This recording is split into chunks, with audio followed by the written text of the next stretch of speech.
Like and subscribe. I'm down to watch this. It's 20 minutes. Be a quick one. As required by the laws of YouTube, I now have a pink light. Oh, that intro is loud. Hi gang. So during lockdown, my games club started a sci-fi and fantasy book club. And one of the books we read was Xenos by Dan Abnett, often cited as being one of the best introductions to the 40k universe. After They're earning as much as the dude. We're cooked, man. The UK is cooked. completing it, my friend Mira, who had never read any 40k before, asked this. Question. What's the name for the universe of Warhammer? Ooh, true. A lengthy discussion about how the world of 40k is, well, our world, just really, really far in the future. I said, Oh yeah. I'd write a short summary of the background for her, and when that went exactly as well as you might expect, we joked that I should start a YouTube channel and turn it into a video. Pink light. So here we are, a brief Damn. Okay. To be honest, I thought about doing this, but for like for Warframe, because I was super into Warframe. How 40k got to be 40k. If you're relatively new to the 40k background and all this is seeming a bit of a jumble, hopefully this will be useful. I'm recording in 2021 and we're currently at the start. Jesus. 2021 was 4 years ago. Oh my god, we're cooked. Of the third millennium CE. This is the dating system we use throughout, the one we're used to. I also want people, before we start, to bear in mind the scale of what we're talking about. Most sci-fi franchises are set a few hundred years into the future. Warhammer 40,000 is called that because that's when it's set, almost 40,000 years in the future. And that's a deliberate choice. It means they could come out with something really diverse and different. So we're in the third millennium, M3. From the perspective of 40k, this is the Age of Terror, which is their word for Earth. From now until around M15, humanity spreads out from Earth, slowly at first. I'm gonna post a picture. Study Warhammer Army. Your disco. What I post? You can do it in general. You can do it in the links one. It's up to you, man. General is is fine, man. General is probably like the best. Just post it out. First using conventional sublight spacecraft and generation ships. Progress is slow, and the new colonies have to survive as independent. I like this, man. I know it's, I want to be able to see this point in our like development as humans, to be able to like see there's some people colonizing like Mars, the like the moon, stuff like that. Units isolated from the mother world by up to 10 generations of This travel. gets me excited, Mars dude. is the first planet to be terraformed to sustain life, and then others follow. How did they do it? Did they blow up the poles? That the next big change comes in M15, 12,000 years in our future. Jesus. That's 5 times as far in the future as ancient Rome is in our past. In 40k, practically nothing from the Age of Terror survives. It's fair to assume that everything we'd recognise, cultures, nations, political systems, are all ancient history by this point. Between M15 and M18, humanity moves into the Age of Technology. But from the point of 40k, it's often known as the Dark Age of Technology because so few records survive. In this time, a few of the central concepts of the 40k universe are discovered.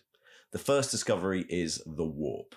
The warp in 40k is a parallel dimension roughly mapped onto our own. But instead of... Was it? Sweet. We can have a look at this. There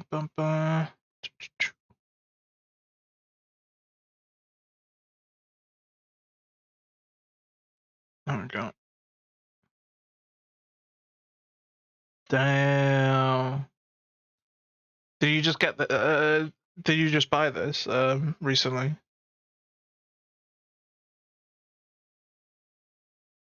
Holy!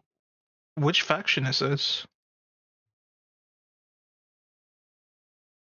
Is this just the Imperial Guard?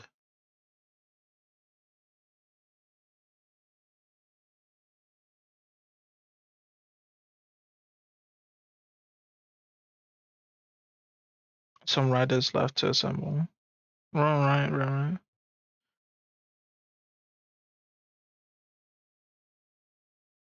Death Cop Creek, some Cadian guards. Okay.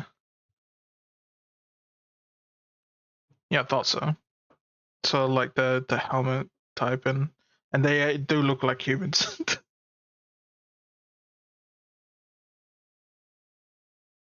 35, 40K books being published since 2020. 35 since 2021.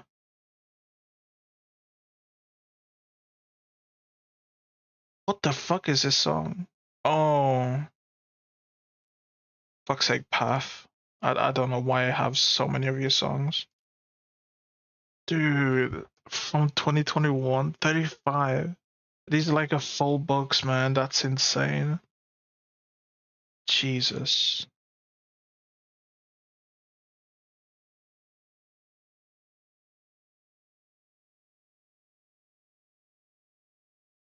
Dune would be considered ancient history. Yeah, I guess. Yeah.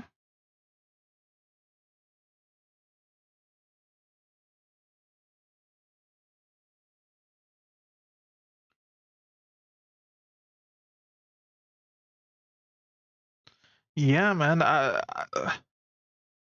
Dude, I keep thinking about the like.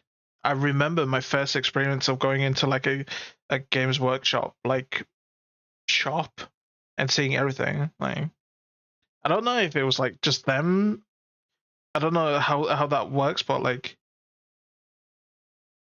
because like I'm pretty sure it was just a shop, but they had like a lot of Warhammer 40K stuff, and I didn't even know what it was at the time. I just saw like loads of little figurines and stuff. Super expensive, man. Got a package thing money. Well, 10 Death Riders, an artillery piece, and Lord Marshal. Right. Yeah, it's pretty expensive, man. That's the one thing I remember vividly. I was like, okay, £1 gets me this, and then I saw the boxes and I was like, that's over £100 for like this collection. That's crazy. What the hell? Was like back then I was collecting like PS1 games and it was like £1 gets me one PS1 game, but like seeing the boxes and being like 80 quid, stuff like that was like Jesus. I can't play that on my PS1. And an engineer team. Do you just collect or do you play, Looney? The quality got better. True, yeah. I guess the first iterations would have been like terrible.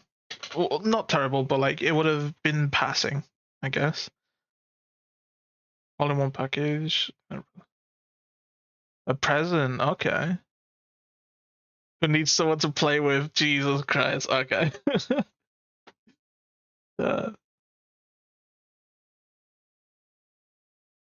Plastic crack. I guess you learn a skill when you collect it and stuff. You're learning how to paint stuff like that. I mean, I've seen it, man. I've seen like how well they can look.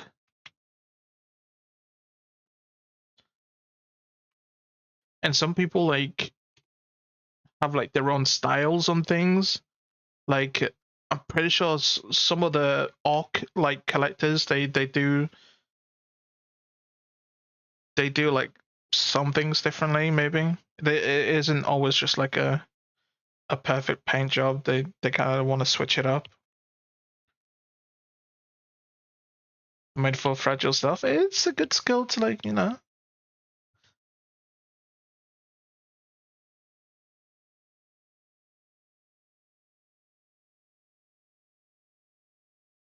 It's just crazy that people paint things. And I suppose like other people have their own jobs where like they paint for others, you know? You just buy the parts and give it to them, and then they'll send it back to you like painted.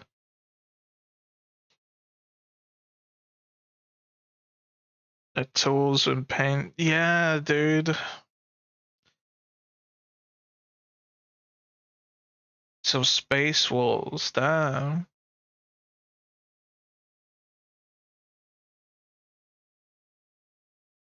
Yeah, I think if I'd ever get into this, I think gameplay wise, Orcs, it has to be Orcs, man. Bit of Gamba.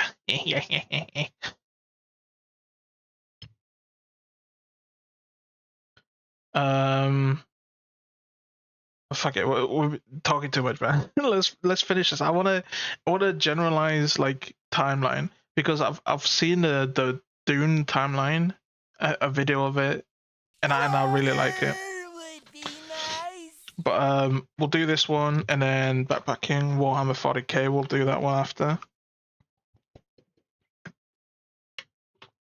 If you got a link, command unit, you're a VIP. You can send in links to Twitch. I'll just click it.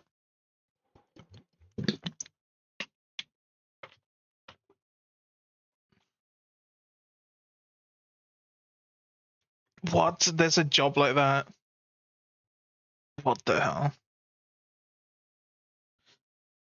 There we go. After a quick bike ride. I guess. Wait. I've seen this. After a quick bike ride across Bangkok. I don't know. I don't know where I've seen this from. Was this in the Discord? But like I've seen this. War games, home to this amazing Canis Rex. It's so cool. Where I met these guys, X and P, who showed me around.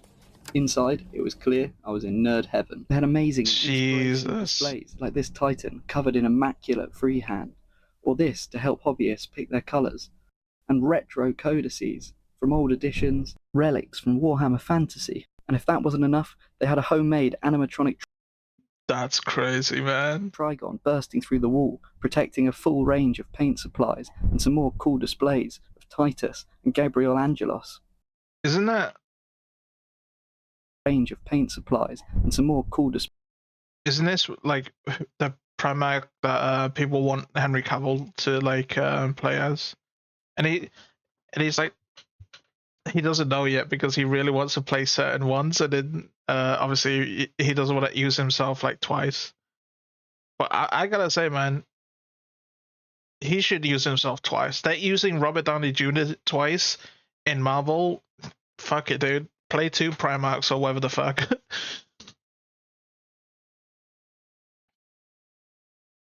No, it's the wrong one. Which Primarch? I guess it's probably Custodes then. Probably because it's his like favorite. So displays of Titus and Gabriel Angelos. X then showed me the outdoor dining area and took me upstairs to this ominous door carved with the Imperial Aquila, and behind this door an incredible gaming space. What the? Oh, it is like Warhammer World. They had an excellent selection of tables and terrain, and all those cabinets at the back were space for regulars to store their armies. Hit subscribe for part 2 to see how I spent the rest of my afternoon here as one happy nerd. Right, that's what he wants to play as. Damn. Dude, you can tell I've been looking up like budget PCs, man. What to get. Oh shit. Where is it? Okay, there we go. Physical matter, the warp is composed of emotional energy. We know this from the other videos. Of every sentient creature in the universe, each of which is like a tiny candle flame in the warp. These seas of emotional energy don't conform to the laws of physics, and so the warp can be a dangerous place to be. Looking upon it will send people mad, and exposure... So he's just staring into the abyss. This is actually the abyss. Staring back to mutate physical forms. In addition, things live in the warp, beings composed of emotional energy that would try and devour any traveler and are constantly trying to break into real space. The warp is where a lot of the horror element of 40k comes from. However, there are stable currents through the warp, and since Wait, there's what? We didn't learn about this. Even stars. Winter's scales.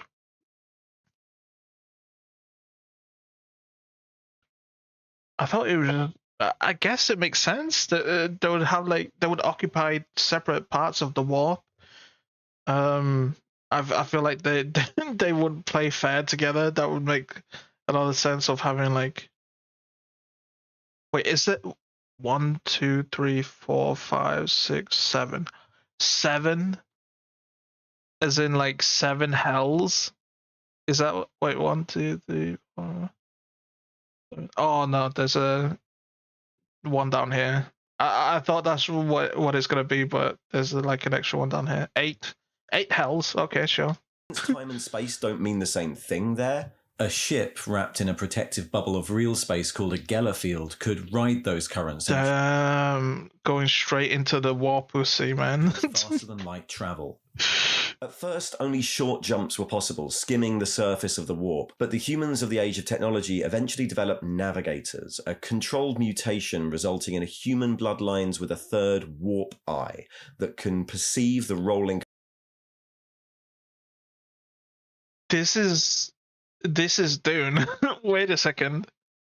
The navigators, they are specific people that have a sensitivity to spice, and they use spice to be able to like expand their mind, to be able to see like a way through when they use it, when they are traveling like through hyperspeed. I forgot what the term is, but when they are like traveling through space, like hyperwarp or whatever the fuck they're using. But their navigators, like their bodies like kind of contort like fucking they get all fucked up. They look like fucking blobs at the end of it because of the spice use. It fucks them up. But there is a Kwisatz Haderach, a being, a savior that can use spice or can expand his mind beyond any human capabilities to be able to safely navigate humans throughout the whole universe, stuff like that. And that's who Paul Atreides is apparently within the prophecy is meant to be. Apparently, no spoilers, because I know the recent movies are coming out, so I don't want to spoil too much. Void space is a weird thing to get. Yeah, I guess, yeah. There's a vid where it says there might be 8 chaos swords. Ooh, okay. 40k took a lot from Dune. A lot of people like took inspiration from Dune, Star Wars, like any like sci-fi stuff like that. Judge Dredd, Alien, Lord of the Rings, another 80s. Yeah. I mean, how could you not, right? They're popular for a reason, and like it's probably like their childhood when they grew up, you know. So, granted, it made a lot of its own. Yeah, it's just to get the ball rolling type. I get that. It's a bit like Genshin Impact. They ripped off they ripped off Zelda, and then all of a sudden they're like doing their own shit right now. And now other people are ripping them off, you know? Currents of the warp and chart a course through them. With navigators, humanity can spread across the galaxy and become wildly diverse and divergent. Trade routes are established, space nations and star empires exist. Humans encounter alien races for the first time, and the first alien wars are fought. Aliens in 40k, called Xenos, are always worryingly filthy Xenos. Horribly other. Humanity's technology is seemingly capable of anything. One big development is the STC, the Standard Template Construct. We find a lot of parallels around 40k universe. Different factions are inspired by a lot of different pieces of media. Okay. I wonder which one those are. Or 3 for that matter. Okay, so like certain historical events, maybe certain historical figures. Is there a space Hitler? Do we have Mecha Hitler in Warhammer 40k? Some of the basic law is inspired by a lot of concept of diverge massively later. Yeah, it's like a lot of things. TC Lot of is a stories. machine or a program or a What? There's a mecha Hitler. Okay. small factory, it's unclear, that can manufacture a single device out of whatever local materials are to hand. STC systems are sent out as planets are colonized, making sure that the new planet can make vehicles or life support or weapons out of whatever resources happen to be around. They are the sum total of... It's kind of like I think it's NASA or SpaceX. They trying to figure out some ways of using material on the moon to build stuff. It's kind of like that, maybe.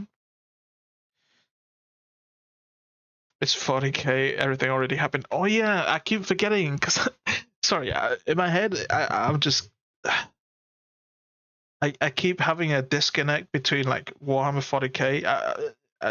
It's like in the fantasy realm and it's like disconnected from our universe, but the whole point of it is within our universe. Yeah, that makes sense. Of course, they have a Hitler. human technical knowledge in a form that allows any lay person to benefit from it without needing to understand it. That's foreshadowing. The other development in this age is that of true artificial intelligence. Eventually, this leads to a great universe-wide war as the artificial intelligences inevitably revolt. Is it going to do the same thing? Yeah. In Doom, they had AI. Whole revolt. They basically the fuck. The Bene Gesserit decided to make a commandment, spread the word, don't create machines in the likeness of man. And then they made like mentats. Mentats are separate. I think it's they're kind of cyborgs, but not like AIs. I'm pretty sure, at least. It's been a long time since I read Dune. Yes, that's the only book I've read in my whole life. Try Bricky Re-Explained. It's just telling, yeah. That's jokes and monologue. I'm liking this. I'm liking this one already, to be honest. But we might cover Bricky.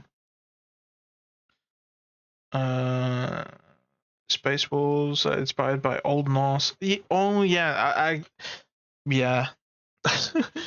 That completely slipped my mind. That makes sense. Space Wolves make their own brew that they get drunk off of. But it would kill. Yeah, I mean, what's it? Yeah, I guess like Superman can't get drunk. It's Vikings and on for the ale and mead. So it is Mentas without the free will. Really? Okay. When the Earth as well, our area did survive to. The Mona Lisa is okay, dude. That's still kicking. West Coast Mongolian. Yeah, in my head, I didn't remember, but like it makes sense. Yeah, some of them are like Templars, I think, right? Like Templars, or they're like actual like knights.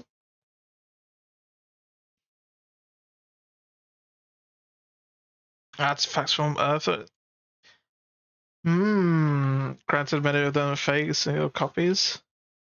Please tell me there's some equivalent to like a Hello Kitty like fucking doll deep into the future in Warhammer 40k. Into legend as the war between the Men of Stone and the Men of Iron. The Men of Iron, the robot. Like how did they deal with this? Because the whole commandment was don't make it in the likeness of man, and people took point of that. So like, did they just completely wipe AI and have the same thing? Were defeated, and from then on, thinking machines were outlawed.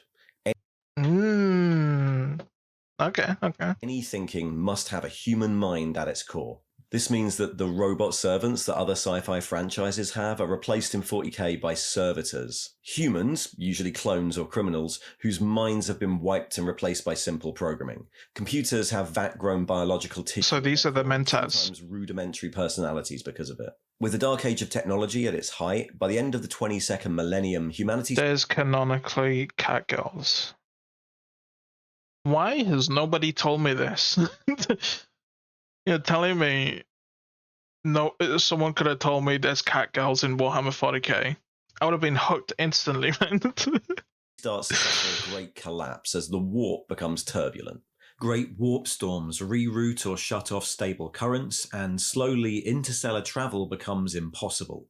Empires and galactic communities become slowly isolated from each other, many unable to get the resources they need. At the same time, instances of psychic power in humans start to increase. In 40k, a psyker is a sentient being whose presence we learn about this. Is not... They had a Sputnik satellite in one of the books. Really? Isn't that... That's the... Wait. Dude, my history is bad. Was that the first satellite, like, completely, or was that just the first Russian satellite? It has to be the first Russian, right, or something. First satellite. You're right. Okay. I know it was one of the two, but like, wait, was it? Yeah, launched by Russia. Yeah.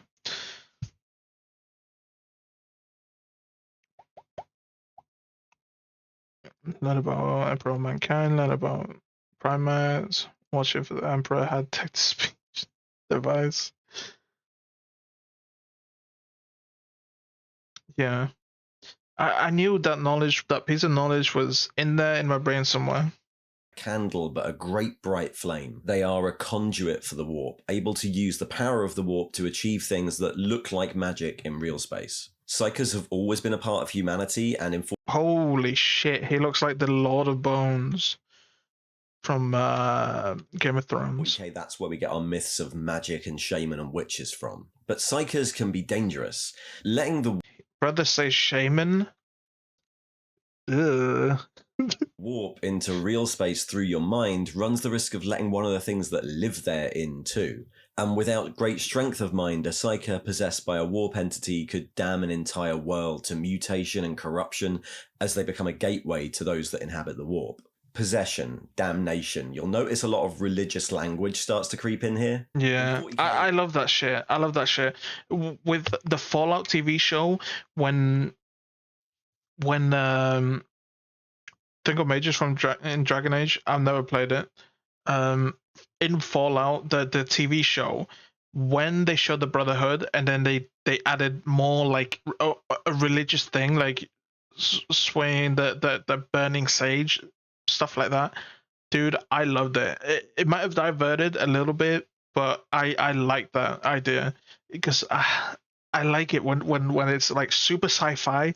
But then there's like elements of like a prophecy. This is why I like Dune, the whole prophecy thing. There's a prophecy, there's like religion, stuff like that. That's like, it gets me, man. Every time sci-fi with like a prophecy with like some religious elements, fucking the best. There aren't really actual gods, but there are certainly things so powerful and alien that they might as well be. We said that the warp was formed of emotion, and those emotions flow together. As the number of sentient beings in the galaxy explodes, the greatest of those emotions... Are those the church people that go around with like the organ? Or like the organ thing? And they're like... Yeah, they are, right? Yeah. I think these are cool. These guys are cool. They're just praying for like God to deliver us from our sins, whilst a big fucking organ is. Damn.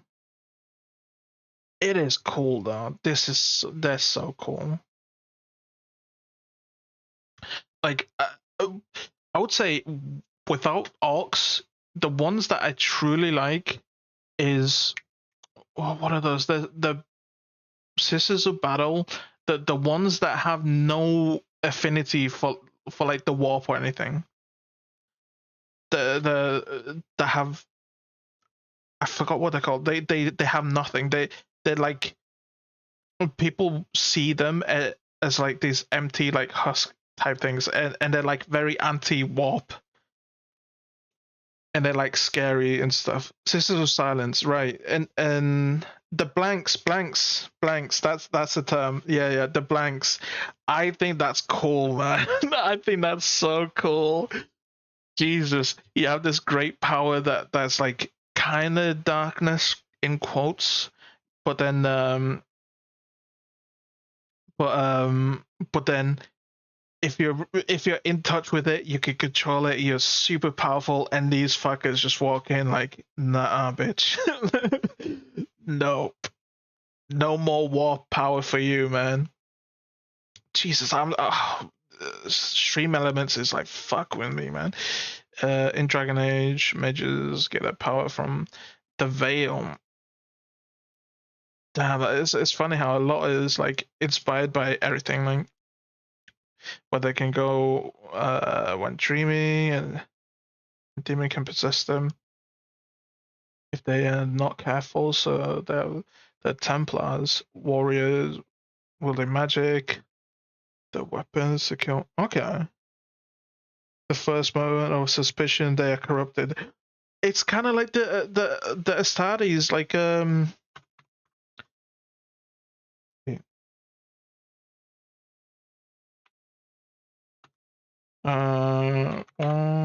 don't know. 50k. I keep doing that, man. Like,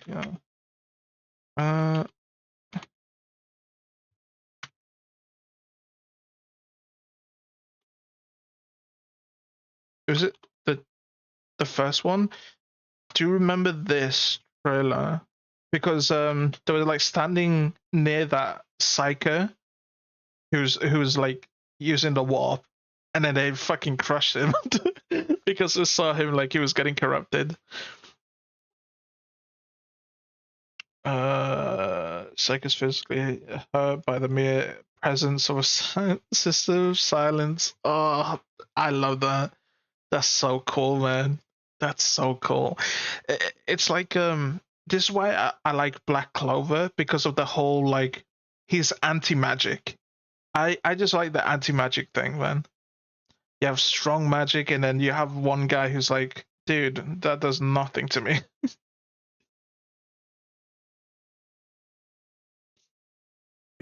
Fear, anger, deceit, desire become so huge and concentrated. Talked about this for hours, yeah. Great intelligence. I mean, I'm down to just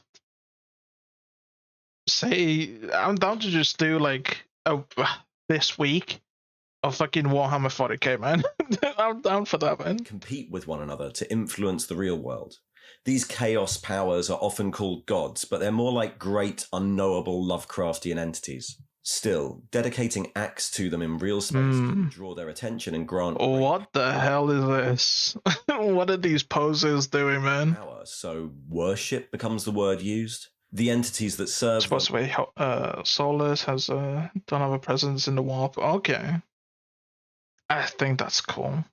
Oh, Nurgle and his... I think that's probably the worst one. Can be I like Khorne. Khorne's makes sense. Slanesh, Siege, that's the other fucker, man. I keep forgetting about the sneaky fucker. I'd say Khorne, Siege, Slanesh, and then Nurgle. That's how I'll rank them based on like how much I like, you know, how much I like them, bro.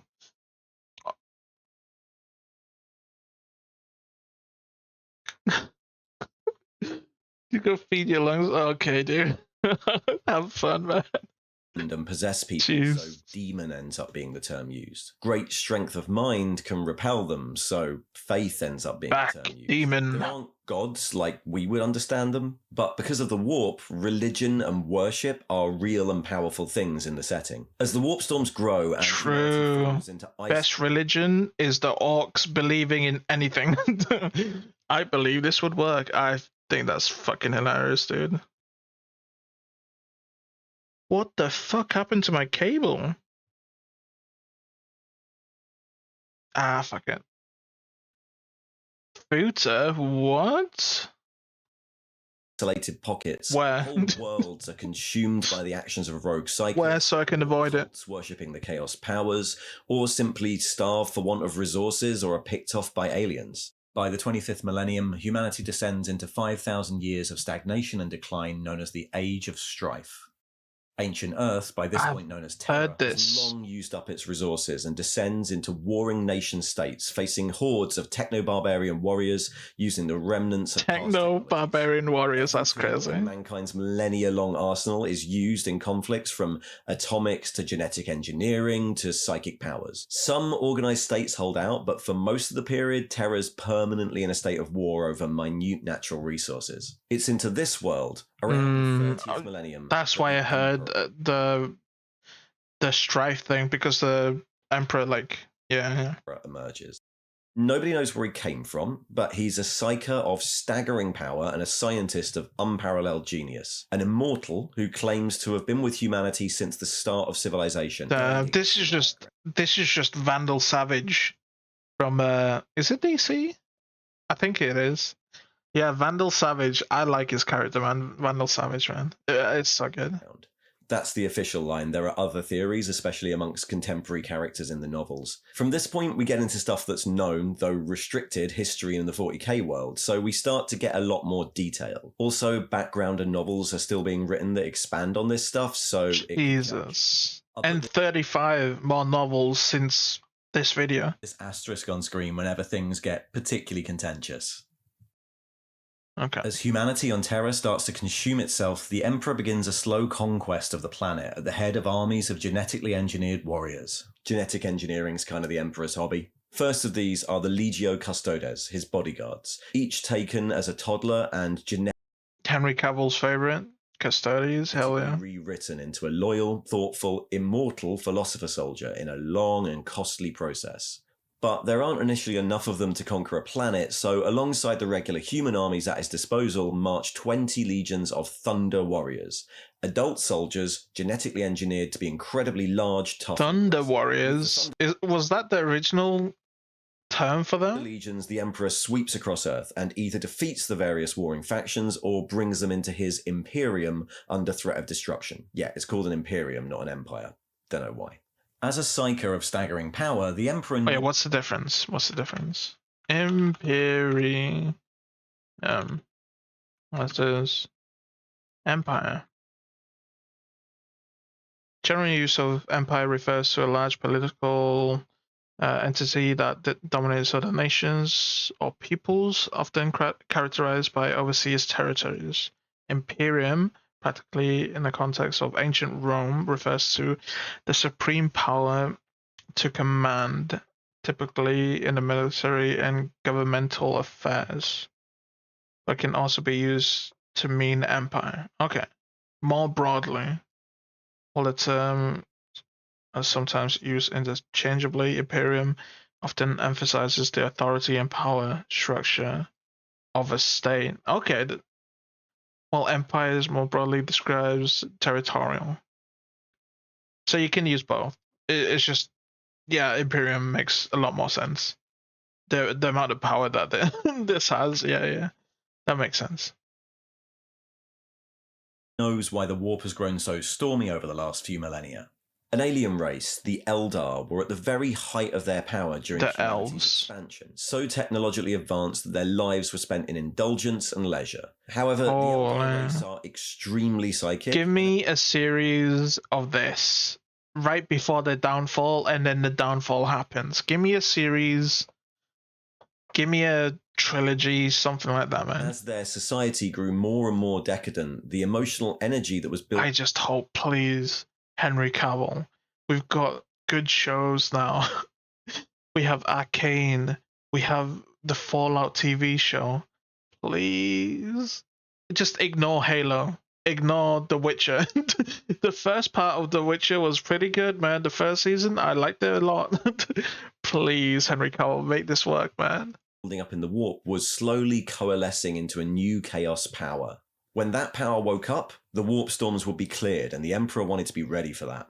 As the conquest of Earth reaches its height, the Emperor starts work on the next stage of his plan.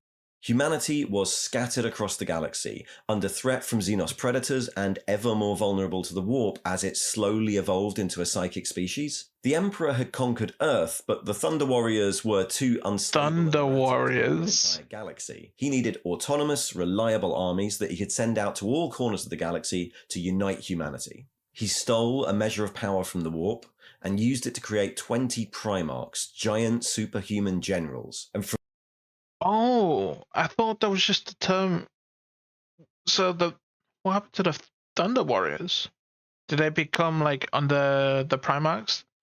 their genetic structure, he created another army of genetically engineered super soldiers, the Legiones Astartes, or Wait, what happened to the Thunder Warriors? Space Marines. Though individually less powerful than a Custodes or a Thunder Warrior, the process by which they were made, by implanting gene seed into adolescent boys, and the stabilization offered by their Primarch's genetic structure, allowed each Legion of Astartes to be practically self-sufficient. They could continue to replenish their numbers as they went. So that's the plan, and as the infant Primarchs grow in their capsules in the Vaults of Terror, and as the first Astartes were being tested from their genetic material, the powers of chaos managed to breach the Emperor's laboratory and scatter the 20 Primarchs across the galaxy. Okay. This was late in the process, so there was still enough genetic material around to create the 20 legions, though the lack of nearby Primarchs meant that various genetic issues arose within the legions. When the Wait. Warhammer. What happened to the Thunder?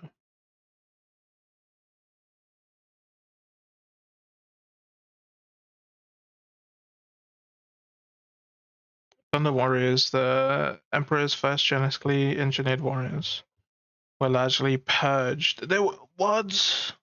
After the unification wars, while some sources claim a heroic death.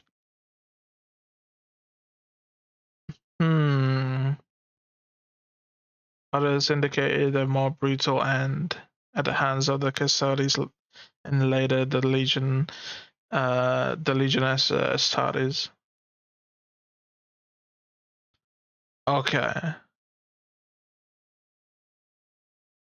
But why would he do it? Why would he? It's kind of like Odin, right? In the MCU, he used Hela to conquer all of these worlds, and then he wiped the history. And it was like, what? All I had were the Custodes and and the Legionnaires, man. That's all I had. Jesus. Okay, man. At first, I thought the Emperor was like doing a good thing, unifying like humanity, which I still believe. But like the more I'm learning about it, holy shit, this guy's bad. Maybe. fourth chaos power, Slanesh, was finally born at the start of the 31st millennium. They were unstable both genetically and personality-wise. Okay, no man, that makes sense. Oh my god, Slanesh warriors. This one's caked up. Holy shit, dude. Psychic shriek that almost destroyed the Eldar species. The warp storms were blown away and the Emperor launched his Great Crusade at the head of innumerable regular armies and 20 legions of Astartes. The crusade had a few main aims: to unite the disparate surviving strands of humanity So good. by force That's if a good necessary, picture. to kill What the? to What was unite that? the disparate surviving strands of humanity by force if Marines. What? Oh?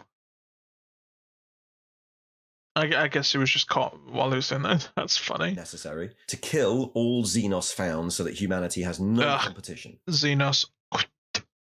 To impose the imperial truth, a secular denial of all religion. The idea is to deny chaos, a source of human worship, and to regulate, capture, and train any human psychers. But at this point, there's already a spanner in the works. Arguably, the plan had been for the Primarchs and the Legions to lead this crusade, while the Emperor worked on another big project, breaking Okay. into the Webway. The webway is a subspace network of transit tunnels in between real space and the warp, built by an ancient alien race.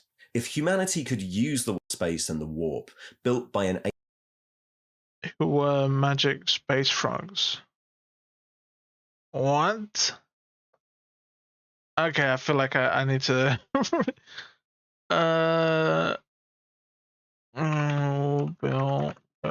web.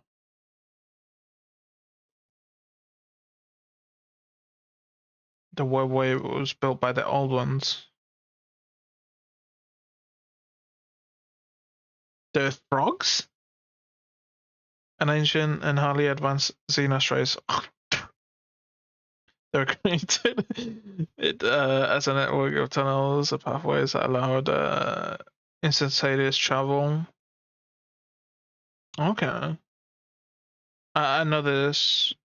Later, the elder. Yeah, that's. I was thinking. Yeah, isn't this the one that the elves use? The old ones are frogs. Okay. Ancient alien race. If humanity could use the webway, then it wouldn't have to rely on the warp for interstellar travel. And if this, the regulation of psychers, and the denial of worship could all happen quickly while the Chaos powers were still reeling from the birth of Slaanesh, then Chaos would be denied a power source in humanity, and humanity would be safe from it. However, the loss of the Primarchs screwed all that up. The Emperor had to lead the Great Crusade himself. So the Great Crusade sets out from Terra after 5,000 years of isolation and stagnation. I'm so gentle women, Jesus, man. What the hell? Fucking Alana, dude. The first planet encountered is Mars. She's feeding the hate mob of like saying that these VTubers hate women. Ruled by the Mechanicum, a culture that revere technology as holy knowledge. I know these guys. Concentrate on rediscovering great tech. Fuck it, I'll use Techno Freak. Tech Freak doesn't sound as doesn't flow as well as Techno Freak. But Techno Freak sounds like you're a Slavic guy who just likes techno and drinking vodka every day. Secrets from humanity's past, like the STC yeah, she's pretty systems, funny. without truly understanding them. In fact, innovation is considered an affront to their god, the Omnissiah. Thankfully, an awful lot of tech priests think that the Emperor is the incarnation of the Omnissiah, so the Imperial truth is conveniently waived for Mars and the Mechanicum of the Imperium. The expeditionary fleets discover various lost pockets of humanity over the course of 100 years of crusading. Some are advanced societies who have weathered the age of strife with their technological secrets intact, but most have devolved into primitive societies. Holy shit, was that Asmongold? Damn. He's less bald in this than he actually is right now.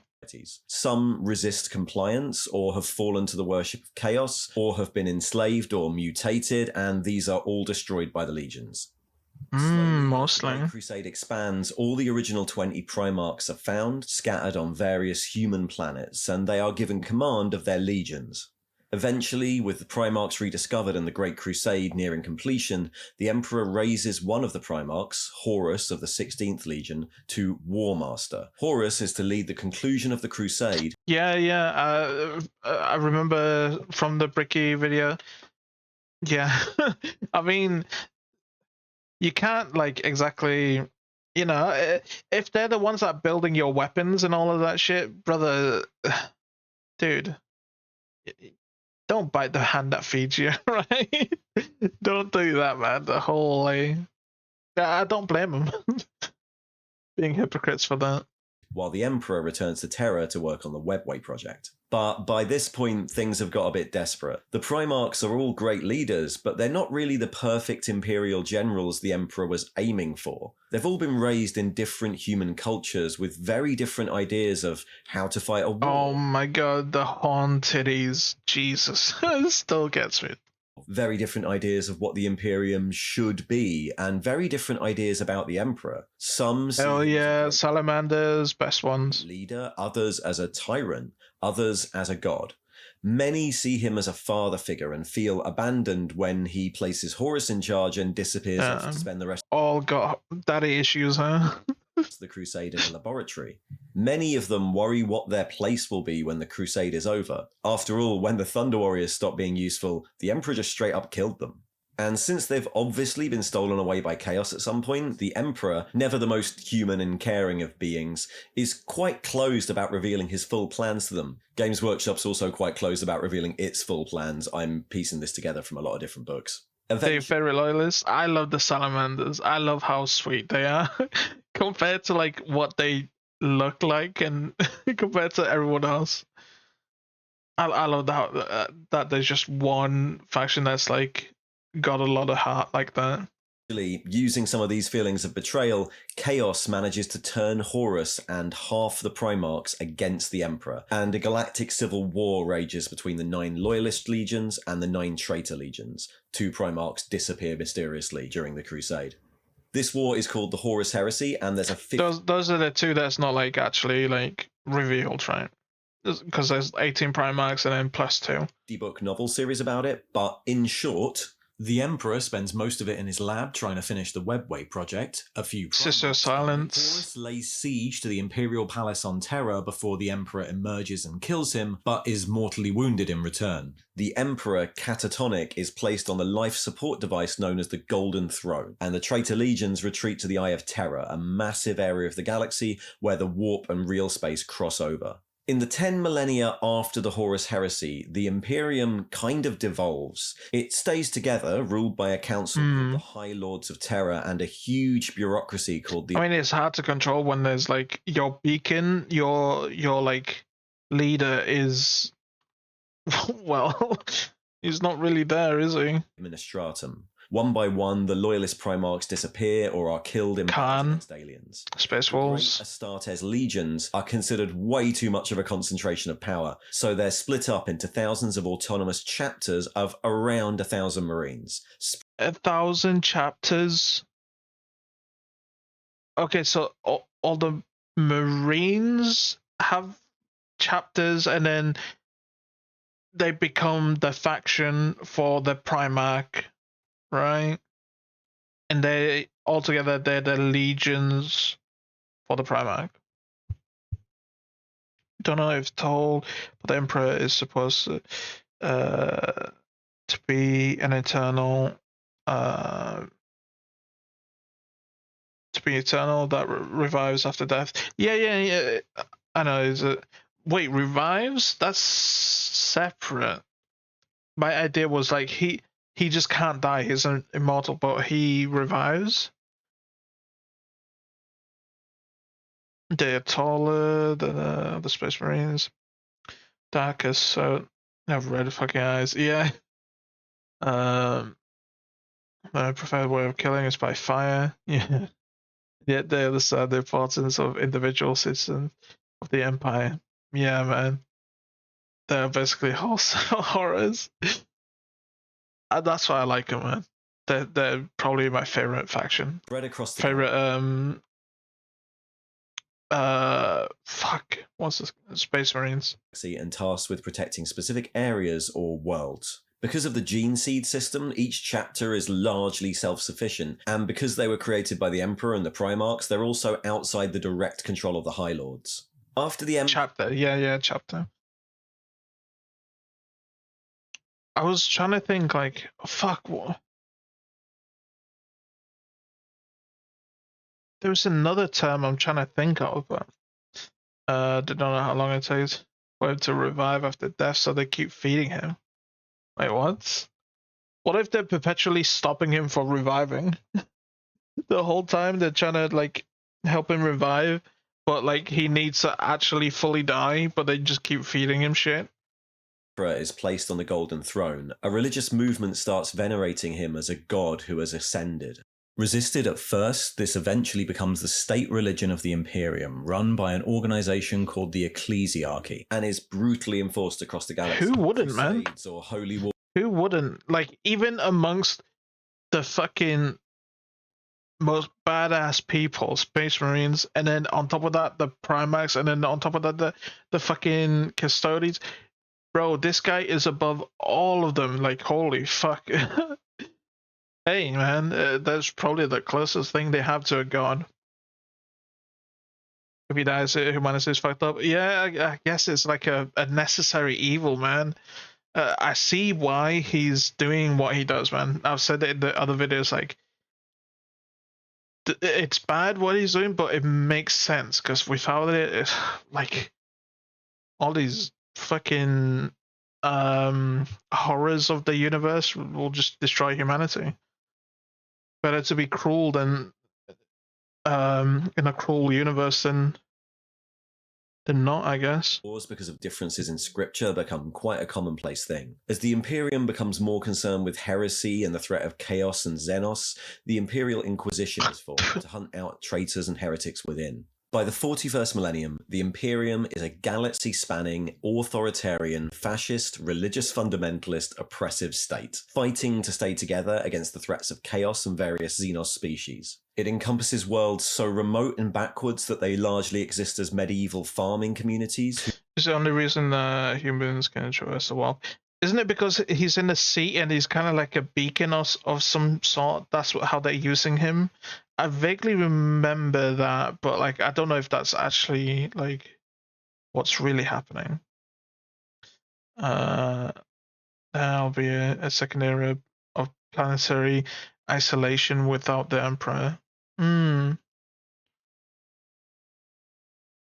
Whose only contact with the Imperium proper is a tithe of soldiers every few decades, and teeming hive worlds with populations in the billions where everyone's a factory drone. The Imperium has no particular opinion on what form of government or social structure a planet might have, so long as it sticks to Imperial law and Yeah, I mean, with an empire that big, you shouldn't have all these rules. It's like America.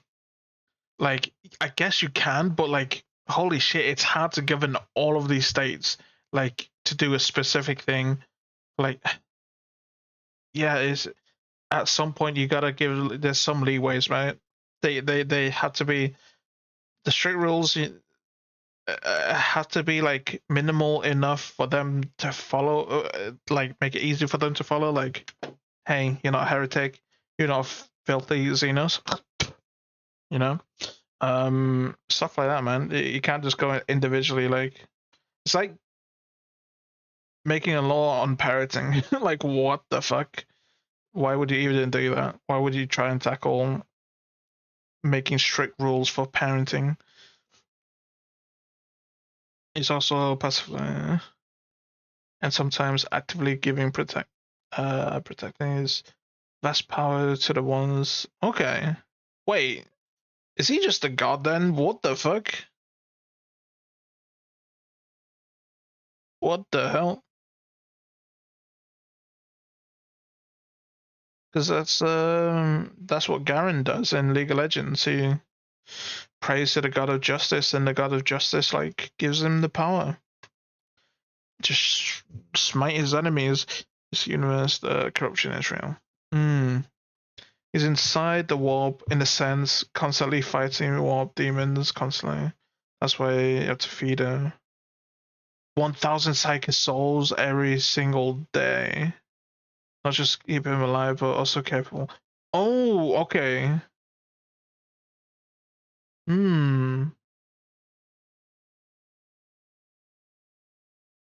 delivers its tithe, which means It's a a lot fan of planets are theory. ruled by autocrats, dictators, or a sort of noble caste. Any knowledge of chaos or the Horus Heresy is ruthlessly suppressed, and most people have no idea of anything in history beyond the propaganda they consume. The vast majority of humans never leave their home.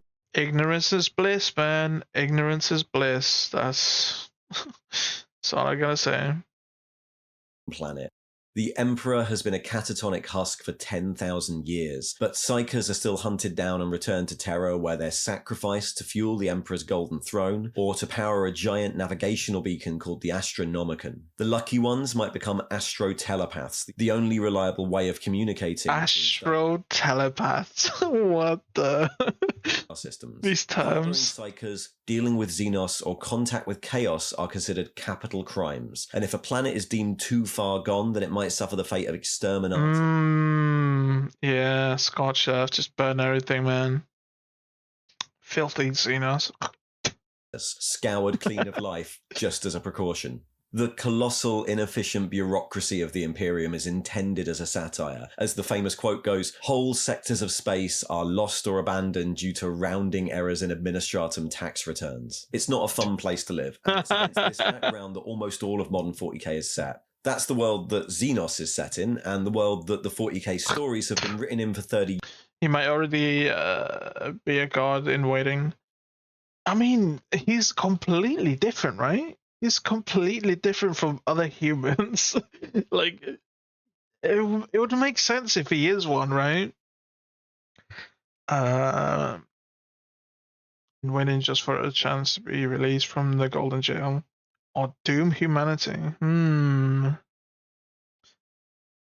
don't know. I feel like he wouldn't, because like he's grown up with them, right? He's grown up with like all of them, and he doesn't want to be a god. True. Yeah, that's what he hates, like being worshipped and stuff. But they still do it, and especially now he's like busy, right? Now he's busy in his fucking chair. Hey, it's free reign for all these fucking crazy lunatics to go fucking praise him at this point. But yeah, man, I don't think it would doom humanity, because like he's grown up with them.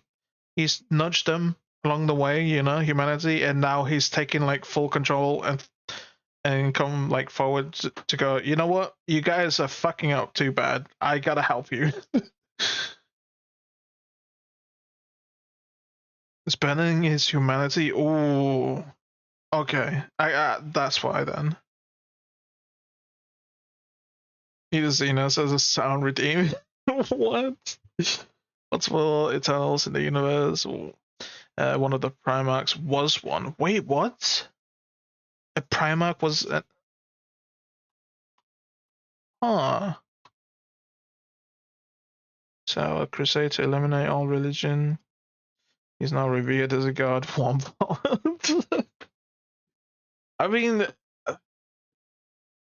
bro, like, I keep saying it, but I keep saying here, like, how could you not, man? I'm sorry.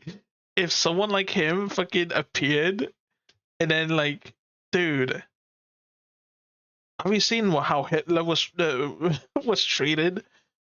Like, a lot of these leaders, man, especially when they come in to, like, save the country and, like, save people from, like, I don't know, fucking whatever the fuck maybe, you might be worshipped like as a god, and they're not even like fucking superhuman like the emperors. Years now. It's so huge and expansive that many authors have cut out their own little sectors to concentrate on. Abnett's Eisenhorn stories and the sequels to those happen in just one subsector of the Imperium. Recently, Games Workshop decided to actually move the plot forward, the first time they've done that since the 80s. The planets holding back the Eye of Terror fall, and a great warp spreads across the galaxy, splitting the Imperium and setting loose huge chaos armies. One of the loyalist... Moving it forward, does that mean like most of the books that they come out with are like going back within the timeline, saying this is...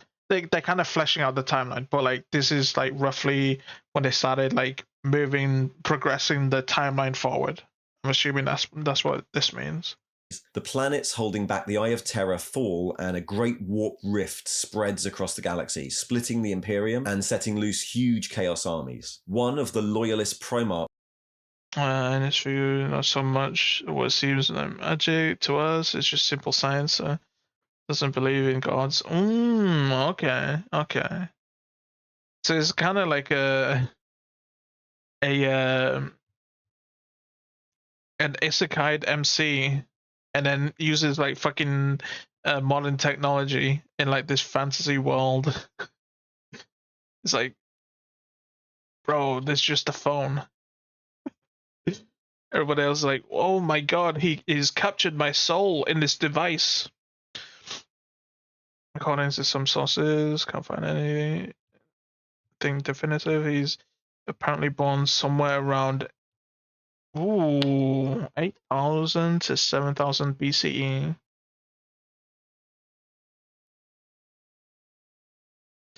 I would laugh if the whole time Warhammer 40k was just an isekai story, but It's so many like, but it's like completely fleshed out. The world is fleshed out. The Emperor is just like from another fucking universe who has like all of this fucking technology and stuff. Might be the last old one to survive the war in the heaven. Okay.